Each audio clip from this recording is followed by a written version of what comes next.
उससे पहले आपको गुरु पूजन करना चाहिए। इसलिए गुरु पूजन की उस समय भी ज्यादा से ज्यादा आपका काम गुरु कर दे। गुरु का मतलब मैं आपका गुरु नहीं, जो मेरा ज्ञान है, जो मेरी चेतना है, वह आपको बराबर प्रेरणा देकर के मंत्र को सही उच्चारण करवा दे, इसलिए उस गुरु को कहा गया है।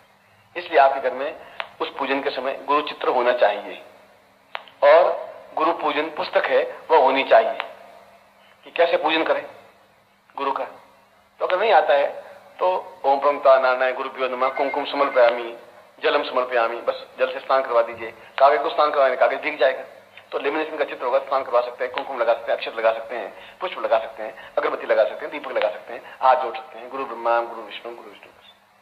कोई मंत्र जाप अगर किताब नहीं कर सके तो ऐसा कर लें, और वो कर लें तो ज्यादा अच्छा है।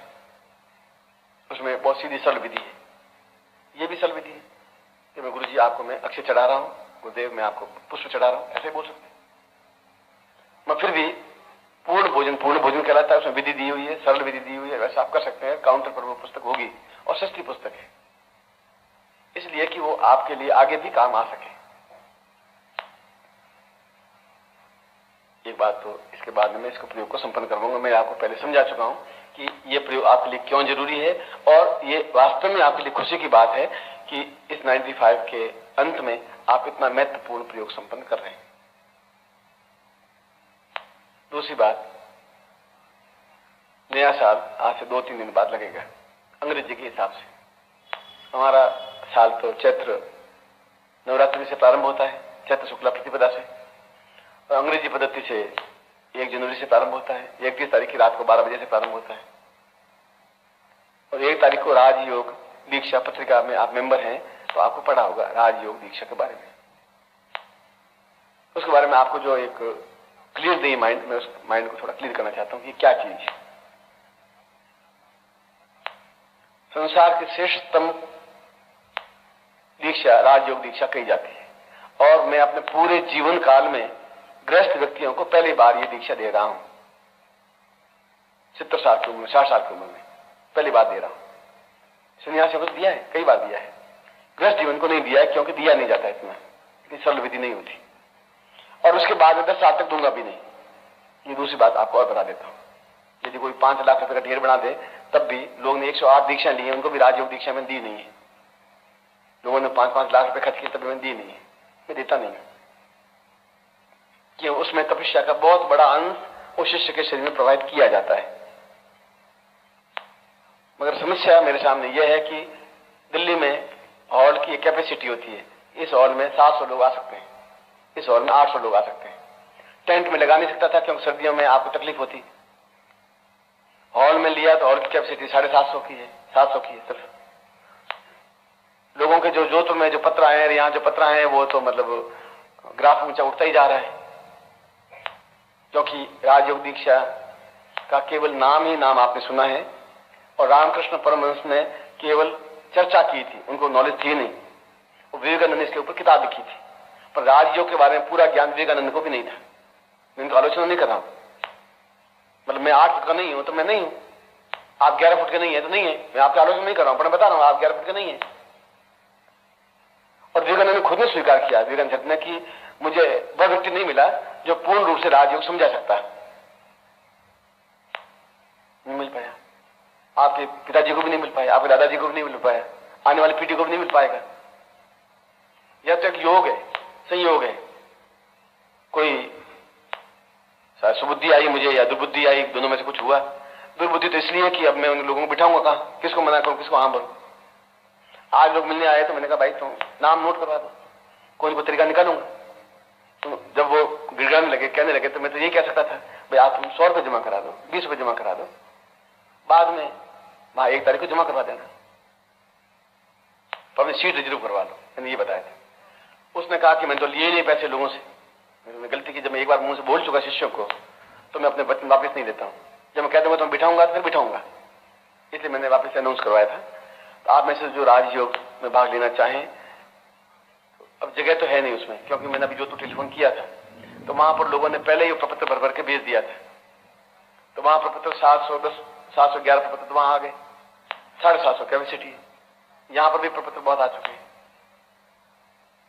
ऐसा भी नहीं कर सकता कि आपका चेहरा उदास हो, ऐसा भी नहीं चाह सकता। फिर भी कोई रास्ता निकालूंगा जिससे कि आप उस दिन इस प्रयोग, इस दीक्षा को आप ले सकें। और ये 1 जनवरी की बात होगी, 9 बजे 9:30 बजे शुरू करेंगे। राज का मतलब राजा के समान जीवन व्यतीत करने वाला होता है। राजयोग का मतलब क्या होता है वो समझा रहा हूं। ये राज्य नहीं है, राज्य है कि राजा के समान जीवन व्यतीत करने वाला। पैसे तो बहुत होते हैं, इस आदमी के पास पैसे तो बहुत हैं, मगर शक्कर नहीं खा सकता है, मिठाई नहीं खा सकता है, डॉक्टर मना कर रखा है। ये मक्खन भी नहीं खा सकता है, वो भी डॉक्टर मना कर रखा है। ये 4 में चल भी नहीं सकता, डॉक्टर मना कर रखा है। ये फिर गोलियां ले सकता है। तो तुम्हारे पास पैसे तो हैं पर राज नहीं है, फिर बीमार हो, अशक्त हो, अपाहिज।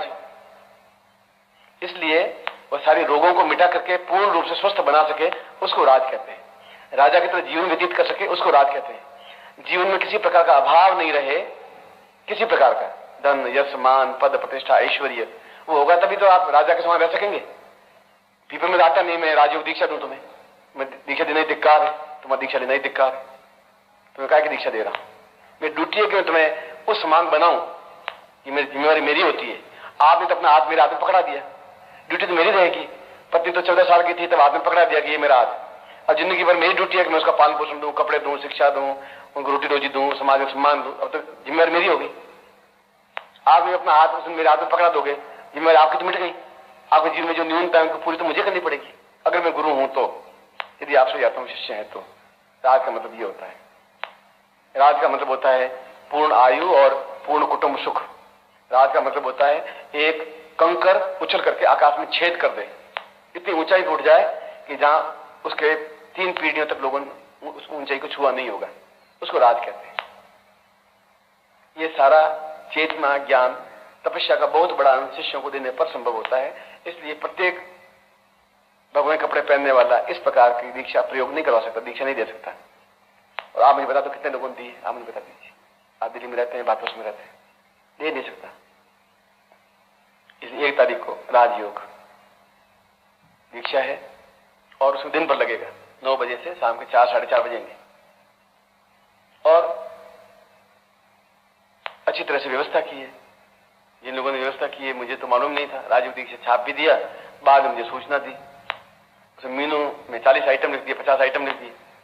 अब आदमी कितना खाएगा, पाव और 1.5 पाव, उसमें 4 तरह के पुलाव, 5 दही है, 5 दही बड़े, रबड़ी, मिठाई और वो। मैंने तुम बराती ला रहे हो कि दीक्षा ला रहे हो, तुम कर क्या रहे हो? और मेनू उसमें छाप दिया।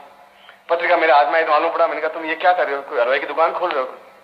ये क्या हो रहा है? कि गुरुजी मतलब राजयोग मीन्स राजयोग, उन लोगों को मालूम पड़ना चाहिए कि हम कुछ राजयोग दीक्षा लेके आ रहे हैं। मिठाई कितनी है? मिठाई 14 तरह की मिठाई। मैं तो पूरी सब्जी देता हूँ उनको, कहने गुरुजी इस बार बस कुछ ऐसा होना ही चाहिए, कुछ ऐसा ही होगा। चलो ऐसा होगा। तो उसमें मीनू पहली बार किसी भारतवर्ष में किसी पत्रिका मीनू नहीं छापते, छोड़ो मीनू छाप दिया, नहीं था नहीं। खैर उस दिन आप एहसास कर सकेंगे कि आपने कोई दीक्षा, कोई प्रयोग किया। ये बात है। ये भी हो सकता है कि रात को 12 बजे आप आंख खोलिए, शराब पीजिए और डंडी उतर नाचिए, ये भी नया साल मनाने का तरीका है। वैसा भी आप कर सकते हैं, नहीं तो साहब दोनों छूट है। वो तरीका भी है 5 स्टार होटलों में ऐसा होता है, जिसको करिए पैंट पहन करके और शराब की बोतलें खुलेंगी या शराब की बोतल पीजिए और गफलत में पागल होकर गिरिए और सुबह लाद करके आपको नौकरा को घर में पहुंचा देंगे। उसको भी नया साल कहते हैं और ऐसा ही होता है वहां। और ये भी तरीका है नया साल मनाने का कि पूरे जीवन भर में आपके साथ में रह सकूं, आपके हृदय में रह सकूं, आप साल भर में एहसास कर सकें कि क्या थे, कहां पहुंचे। दूसरी बात। तीसरी बात, जनवरी के 9 तारीख को शायद लक्ष्मी प्रत्यक्ष दीक्षा है इसी स्थान पर, और मैं खुद यहां उस दिन होऊंगा। और मैं ये बताना चाहता हूं कि प्रत्यक्ष हो सकती है। अभी तक तो ऐसा मैं बताता था, फिर लोग कहते हैं आप चमत्कार बताने में लग गए। मैं ऐसा पाखंड नहीं कर सकता कि हाथ में दिया लिया और 25 मिनट तक चल रहा हूं, दिया हाथ में दिए हुए तो फिर जय जयकार कर रहे हैं। या मैं 40 शिष्यों को तनख्वाह पे लगा दिया, तुम ये 500-500 रुपये, 1000 रुपये महीना, और जहां मैं जाऊं जय जयकार बोलते रहना, ताली बजाते रहना, आरती करते रहना मेरी। क्योंकि गुरु भी आजकल एक बिजनेस बना दिया लोगों ने। मैं 40 शिष्यों किराए पर ले लिया, माँ धुन बोल रहे हैं, माँ नगर बजा रहे हैं और जयकार बोल रहे हैं। लोग सोच रहे हैं 40 लोग इतने पीछे पीछे घूम रहे हैं तो जरूर गुरु जी कोई माँ दिखाई दे रहे हैं। मैंने पूछा तुम्हारे गुरु जी बीमार है क्या? तो आप ऐसे कैसे बोले? पड़े हुए हैं इसलिए पूछ रहा हूँ। और तो उसने कहा कि आप कौन हैं? मैं तो इनका श्रद्धा भगत हूँ, दर्शन करने के लिए आए थे। तो वजन 200 से काफी बड़ा है, 210 है। तो हमारे गुरु जी बहुत ताकतवान है। ताकतवान तो दिख रहे हैं, अपने आप उठ जाते हैं, उठाना पड़ता है। तो उसने कहा आप निकल जाइए, बाहर निकल जाइए, आप बाहर निकल जाइए। बाहर तो आप मुझे निकाल नहीं सकते। तो हमारे पास हिस्से 20, मेरे पास हिस्से 500, ये ध्यान रखना। 500 बाहर खड़े गेट के ऊपर, एक एक गला गला पकड़ेंगे तो तुम्हें यही चटनी कर देंगे। तुम्हारे गुरु जी तो उठ नहीं पाएंगे, मैं तो उठा हुआ हूँ। ये सुन लेना। पत्नी घाटो ये गुरु जी कैसे हुए? गुरु जी, इसको गुरु जी कहते हैं, पहचान ले। क्यों तुम मुझे तो मानती नहीं, घर का जोगी जोगी और गांव का सिद्ध, तो तुम मुझे तो गुरु जी मान नहीं रही है। अब और गांव के सिद्ध सिद्ध को देख ले। अब इनको उठावे। तो फिर मैंने पत्नी कहा कि इनको कैसे उठाते हैं? मैंने कहा 5 ऐसे पकड़ करके और जबरदस्ती उठा के खड़े कर देते हैं, तब लैट्रिन चले जाते हैं। लैट्रिन बिठा देते हैं, लैट्रिन में लोहे की बनी हुई होगी, ये चीनी मिट्टी लैट्रिन चल नहीं सकती इनके लिए। दम से लैट्रिन के साथ गुरु जी नीचे बैठ जाते हैं। मैं बोल रहा था, शिष्य सुन रहे थे। 2 दिन शिष्य ने कहा कि आप आलोचना कर रहे हैं। आलोचना नहीं कर रहा हूँ, मैं तो प्रार्थना कर रहा हूँ, पूजा कर रहा हूँ, ऐसी कोई बात नहीं। मैंने भी उनके पास बैठा, मैंने कहा आपकी तबीयत ठीक है? तो खराब क्या है? खराब ये है कि 300 तक पहुंच जाओगे कि 200 तक रह जाओगे। क्या तुम हो कौन? मैं आपका शिष्य हूँ, भगत हूँ। आपका दर्शन करने के लिए आया था। मेरी पत्नी की इच्छा बहुत है आपका दर्शन करने की। आप देख करके बहुत खुशी हुई हमें दोनों को। उनके 3-4 टेंट मेरा भी लगा हुआ है यहाँ सीधा संसाधक परिवार। फिर लोगों को मालूम तो पड़ गया था, तो वो खुद खड़े होने की कोशिश की, खड़े हो नहीं पाए। मुझे थोड़ा खड़ा करो। तो 5 दस से मिले, पीठ पीछे पकड़ के उनको धक्का दिया, तो बैठे। फिर 8 दस पकड़ के उनको खड़ा किया। उनका कि मैंने आपका नाम सुना है, आप बैठिए, प्रसाद लेके जाइए। मैं आपके घर का प्रसाद लिया तो आप जैसा मैं भी हो जाऊंगा। इसलिए आपका प्रसाद आप तक ही रहना दीजिए, मेरी पत्नी को दे दीजिए, दुबली पतली है, वेट इसका बढ़ नहीं रहा है। और मुझे बहुत शर्म आती है, सब जगह कहते हो तुम पत्नी का ध्यान नहीं रखते हो। ये मोटी ताजी होगी तो कम से कम लोग मेरी तारीफ करेंगे। शिष्य लोग कहते हैं आपकी पत्नी का वेट ही नहीं बढ़ रहा है, केवल 48 किलो चल रहा है, ऐसा कब चलेगा? मैंने कहा नहीं आप बैठिए, ऐसा नहीं करिए, बैठो। उन्होंने अंदर से बादाम का हलवा मंगाया। मैं समझ गया मोटे कैसे होते हैं, रोज सुबह शाम बादाम का हलवा मिलेगा तो मोटा होंगे। मुझे कुछ चला के खिलावे नहीं बादाम का हलवा। तो वैसे गुरु जी मिल जाए तो आप चले जाइए, मुझे आपत्ति नहीं है, मैं तो आपको रोक नहीं रहा। मगर आप अपने आप में ताकत, क्षमता, हौसला, हिम्मत रखिए और साधना में सिद्धि प्राप्त होनी चाहिए, तब मुझे खुशी होगी। आपको सफलता मिले, आप राज करें, क्यों भिखारी बने, क्यों दूसरे सामने गिड़ाए, क्यों आप कर्जदार हो, क्यों व्यापार में आपको तकलीफ हो, क्यों नौकरी सामने अफसरों के सामने हाथ जोड़ना पड़े। मैं चाहता हूं मेरे से ऐसा करें। इसलिए राजयोग का मतलब ये होता है। मैं आपको समझाऊं कि राजयोग का मतलब क्या होता है। एक कंकर कैसे एकदम हीरा बन सकता है, उसको राज कहते हैं। इसलिए 1 तारीख को राजयोग प्रयोग है। और मेरी सलाह और मेरी आज्ञा है, सलाह और आज्ञा दोनों, कि आपको उनमें भाग लेना चाहिए। ये मेरी सलाह है, ये मेरी आज्ञा भी है। आपकी इच्छा हो, आपकी व्यवस्था हो, आप मैं मुफ्त रखी थी तो आप 5 लोगों से पैसे इकट्ठा कर लीजिए, आप बैठ जाइए। और मैं कर भी क्या सकता था, क्योंकि यहाँ तो हर चीज बहुत महंगी है। एक हॉल का अगर ले तो 1.5 लाख रुपए तो पहले एडवांस किराया लेते हैं हॉल का।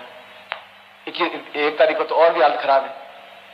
नया साल होता है, वहां शराबें छूटती है, वो तुम्हारे क्या सैंपेन वैम्पेन क्या होती है, कई बोतलें फूटती है, 2 धारों पर छूटती है, लोग उसको स्नान करते हैं। फिर को बड़ी मुश्किल से सारी व्यवस्था की। राजयोग का मतलब क्या होता है और क्यों ये आपके लिए जरूरी है, इसलिए कि अगले 10 साल तक मैं तो ये करूंगा नहीं, मगर ये सुन लेना अगले 4 महीनों में कि सैकड़ों गुरु राजयोग दीक्षा देने लग गए। बस ये सुन लेना, अखबार में पढ़ते रहना कि फलाना ग्रुप दे रहा है, फलाना ग्रुप दे रहा है, हर ग्रह मतलब वो 25 रुपए में दे रहा है, वो 5 रुपए में दे रहा है, वो 3 रुपए में दे रहा है। दुकान जरूर खुल जाएगी, 4 महीने खुल जाएंगी, आप चिंता मत करना। कि दिल्ली में तो, दिल्ली जैसी नगरी संसार में है ही नहीं, न्यूयॉर्क वगैरह सब पानी भरते हैं आगे। यहाँ पर तो कहा नहीं है, बस दुकानें खुली नहीं, दर दर दर दर हर तीसरी दुकान राजयोग दीक्षा वाली खुल जाएगी।